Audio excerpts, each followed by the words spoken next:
debate starts. Good evening from Hofstra University in Hempstead, New York. Just those at the top. That means we need new jobs, good jobs, with rising incomes. I want us to invest in you. I want us to invest in your future. That means jobs in infrastructure, in advanced manufacturing, in innovation and technology, clean renewable energy, and small business, because most of the new jobs will come from small business. We also have to make the economy fairer. That starts with raising the national minimum wage and also guarantee, finally, equal pay for women's work. I also want to see more companies do profit sharing. If you help create the profits, you should be able to share in them, not just the executives at the top. And I want us to do more to support people who are struggling to benefit our country as a piggy bank to rebuild China, and many other countries are doing the same thing. So we're losing our good jobs, so many of them. When you look at what's happening in Mexico, a friend of mine who builds plants said it's the eighth wonder of the world. They're building some of the biggest plants anywhere in the world, some of the most sophisticated, some of the best plants. With the United States, as he said, not so much. So Ford is leaving. You see that, their small car division leaving. Thousands of jobs, leaving Michigan, leaving Ohio.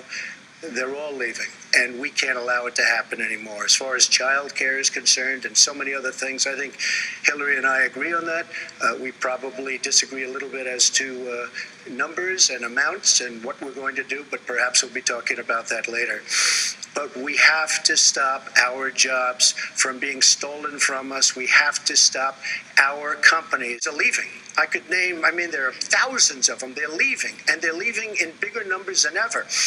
And what you do is you say, fine, you want to go to Mexico or some other country, good luck. We wish you a lot of luck. But if you think you're going to make your air conditioners or your cars or your cookies or whatever you make and bring them into our country without a tax, you're wrong.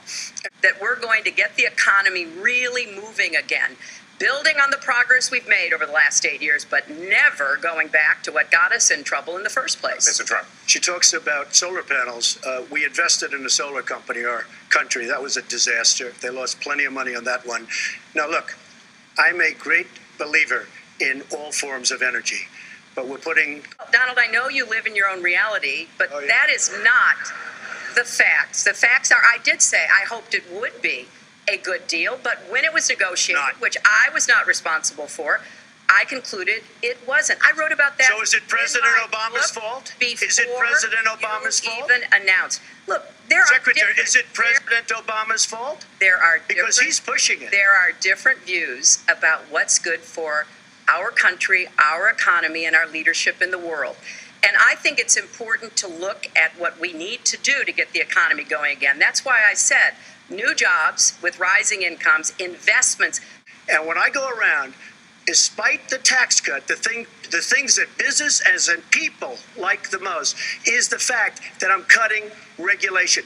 You have regulations on top of regulations, and new companies cannot form, and old companies are going out of business, and you want to increase the regulations and make them even worse. I'm going to cut regulation. I'm getting rid of the carried interest provision, and if you really look, it's not a tax. It's really not a great thing for the wealthy. It's a great thing for the middle class. It's a great thing for companies to expand.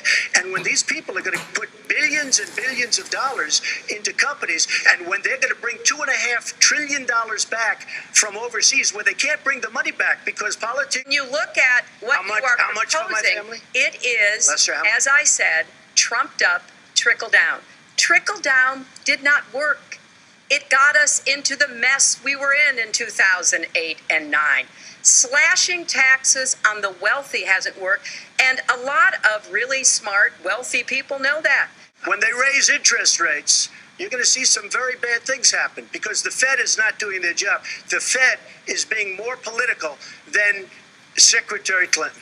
Mr. Trump, we're talking about the burden that Americans have to pay, yet you have not released your tax returns. And the reason nominees have released their returns for decades is that voters will know if their potential president owes money to, who owes it to, and any. I know a lot of wealthy people that have never been audited. I said, do you get audited? I get audited almost every year.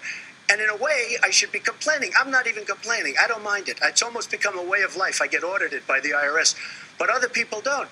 I will say this. We have a situation in this country that has to be taken care of. I will release my tax returns against my lawyer's wishes. So That makes if me he's smart. paid zero, that means zero for troops, zero for vets, zero for schools or health. And I think probably he's not all that enthusiastic about having the rest of our country see what the real reasons are, because it must be something really important, even terrible, that he's trying to hide. And the financial disclosure. When we have $20 trillion in debt and our country's a mess, it's one thing to have $20 trillion in debt and our roads are good and our bridges are good and everything's in great shape. Our airports are like from a third world country. You land at LaGuardia, you land at Kennedy, you land at LAX, you land at Newark. And you come in from Dubai and Qatar, and you see these incredible, you come in from China, you see these incredible airports, and you land, I will bring back jobs. You can't bring back jobs. Well, actually, I have thought about this quite a bit. Yeah, for 30 and years. I have, well, not quite that long. I think my husband did a pretty good job in the 1990s. I think a lot about what worked and how we can make it work. And I held them all to the same test. Will they create jobs in America? Will they raise incomes in America? And are they good for our national security? Some of them I voted for. The biggest one, a multinational one known as CAFTA, I voted against. And because I hold the same standards as I look at all of these trade deals. Nothing will ever top NAFTA. That is just not accurate. I was against it once it was finally negotiated and the terms were laid out. I wrote about that in... You called it the gold standard. Well, I hope... You called it the gold standard of trade deals.